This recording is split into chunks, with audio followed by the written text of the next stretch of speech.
আমি কারো জীবনে ততটা গুরুত্বপূর্ণ কেউ নই। আমাকে হারালে কারো জীবনে খুব বড় কোনো শূন্যতা তৈরি হবে না। কারো চোখে হয়তো এক ফোঁটা আফসোসও জমবে না। আমি এমনই একজন সাধারণ সস্তা মানুষ, যার না থাকাটাও কারো জীবনের গল্পকে খুব বেশি বদলে দেয় না।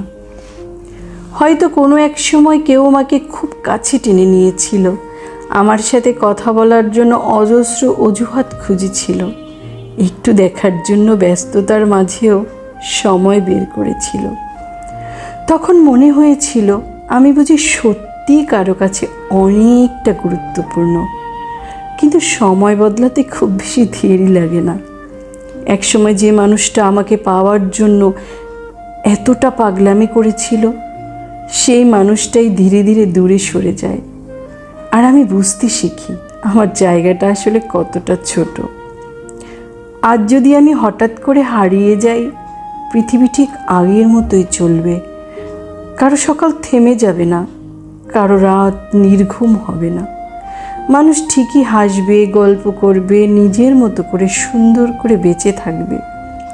আমার অনুপস্থিতি হয়তো কারো জীবনের খুব ছোট্ট একটা স্মৃতি হয়ে থাকবে, অথবা একসময় সেটাও মুছে যাবে। তবুও আমি কাউকে দোষ দেই না, কারণ আমি জানি এই পৃথিবীতে সবাই নিজের জীবন নিয়ে ব্যস্ত।